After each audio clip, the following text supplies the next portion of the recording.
everybody, welcome back to my channel and welcome back to another ranking the albums video.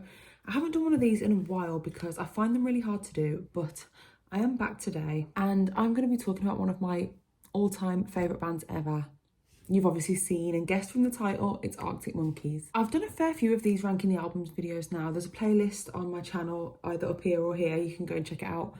But this is by far the hardest one I've had to do, and I know I kind of say that every time, but this really has been so difficult. And that's because, in my opinion, Arctic Monkeys have one of the strongest discographies literally ever out of any band. Everything they've released has been so different and so unique, so it's really been hard to decide what it is that I actually prefer. And I already know that my ranking is going to be somewhat controversial because Arctic Monkeys tend to encourage kind of strong opinions from people. I don't really know why, they're just one of those bands. And if you think I'm completely wrong, please feel free to tell me in the comments, but I have been an Arctic Monkeys fan for a very, very long time. I've seen them live more than I've seen any other band. I've been here since before the Suck It and See album came out. And yeah, I just feel like I have quite an informed opinion, having been around for quite a few album releases and seen the band live on every tour since I've been a fan. So let's get started. I'm going to be starting with my least favourite and working my way up to my favourite. And I'm only going to be talking about the 7 studio albums that they've released because there are lots of EPs and things like that. So I'm just going to be focusing on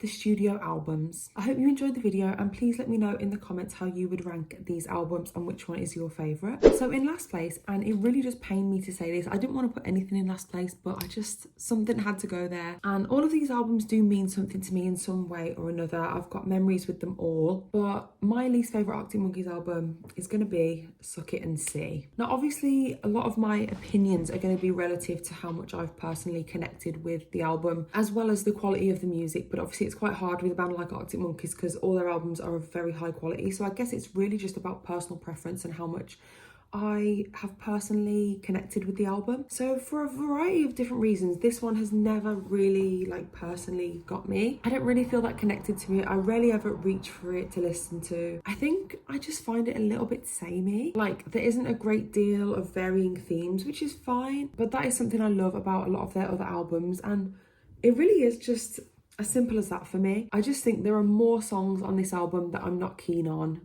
more than there is any others. So for example, never been really a fan of Brick by Brick. Don't really like Don't Sit Down Because I've Moved Your Chair. So that really just makes it the weakest album for me. It really is as simple as that. But having said that, it is an Arctic Monkeys album, so of course there are great songs. Some of my favourite are the Hellcat Spangled Sha-La-La-La, All My Own Stunts, and Love Is a Laser Quest is also a beautiful song. So in the 6th place is going to be AM, which is where I think this list is probably going to be controversial because I'm pretty sure it's their most popular album, or maybe I'm spending too much time on TikTok. I think on streaming services it is the most popular and you just hear it constantly on TikTok. And I saw them live a few months ago and all of the songs from AM were the songs where the crowd was getting the most excited. So yeah, I do feel like it's probably their most popular album with casual fans, but if you're a true fan, there's no way this is your favourite album, sorry. I really just feel with this album that it hasn't stood the test of time as much as some of the others have. There are some really quite forgettable songs and forgettable moments on this album. Obviously there are some absolute classics as well. I truly think Do I Want to Know is one of the strongest Arctic Monkeys songs ever released. Same with Knee Socks and same with Arabella. Those 3 songs are just absolutely incredible. Also, number 1 party anthem actually is a Stone Cold classic. So there are some really, really strong moments and some songs I listen to a lot. And when the album first came out, I remember being absolutely blown away by it, and the tour that I went to for that album as well was great. But that spark has kind of fizzled as they've released more albums. But I will say I love the grooviness and I love the whole atmosphere of the album, and I think there are some great B-sides and bonus tracks that came along with the album, like You're So Dark, 2013 and Stop the World, I Want to Get Off. In 5th place, and it really just pained me to say this again, but it's The Car. I truly really do love this album and I absolutely love the direction they're going, but I'm just gonna have to put it in 5th place. And I don't really think it's anything to do with the album itself. I think it's more to do with the other albums that are above it and what it is about them that made it so I couldn't rank them this low. But honestly, I absolutely love The Car. I think it's a stunning piece of work. The use of the string orchestra is just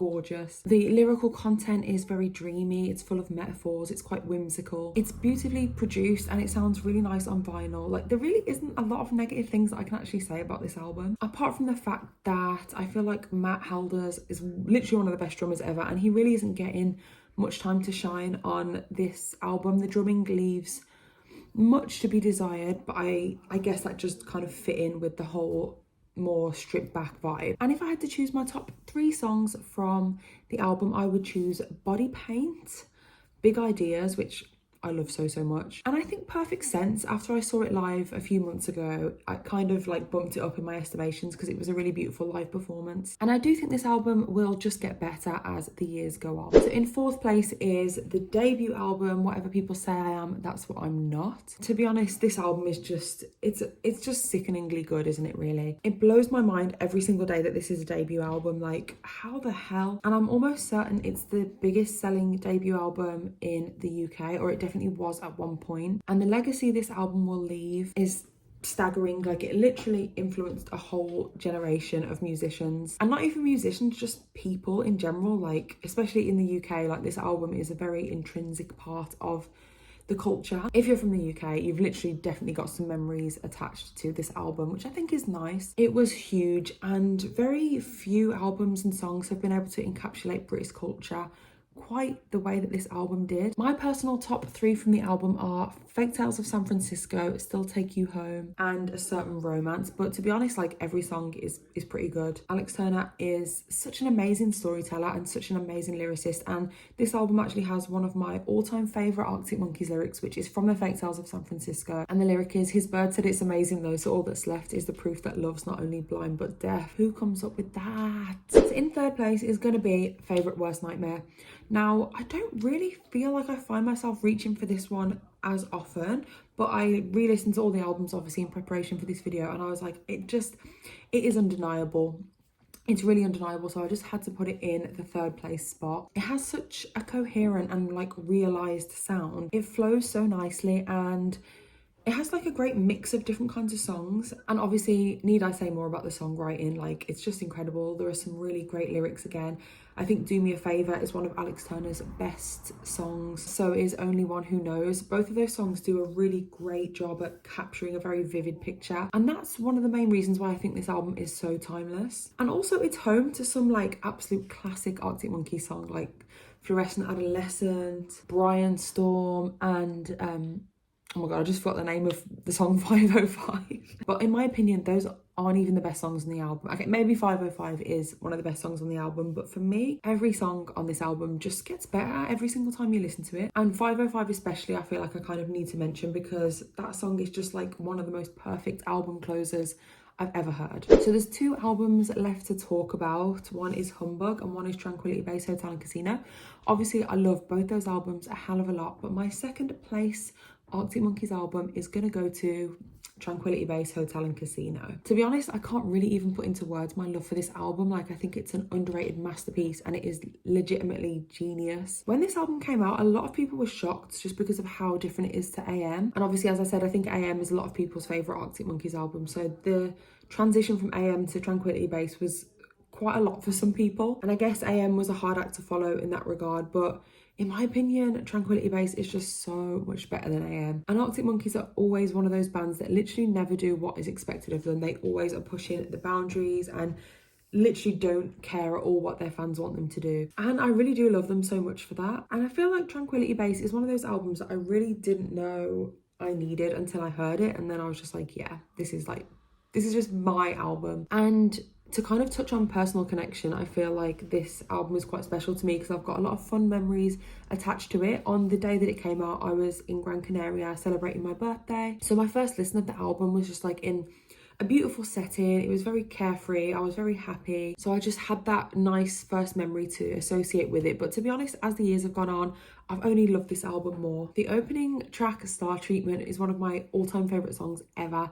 I just love it. It's mesmerizing. The production is beautiful, and I love the way that that gorgeous melody just like fades out at the end of the song. Another one of my favorites is the song Golden Trunks. I love how like tongue-in-cheek the lyrics are. Alex's vocals are so good and the chorus is so addictive. And my third favorite is the song Science Fiction. Oh my god, I love this song so much. I just like adore this one part in Science Fiction where Alex sings, "I tried to write a song to make you blush, but I have a feeling that the whole thing may well just end up too clever for its own good." The way some science fiction does, it just gives me goosebumps. I just love it. I don't know why, but I feel like that lyric is just like this moment of realness inside a song that's full of like metaphors and subtleties, and yeah, I just love that. So by now I'm sure you've guessed that my favorite Arctic Monkeys album is and always has been Humbug. To me, Humbug is truly a perfect album. Like everything that came along with it, all of the B-sides and the kind of EPs that they released along with Humbug have some of the best songs ever written by Arctic Monkeys in there. The album has no skips at all, no weaker moments. It's genuinely like a dream. It has Alex Turner's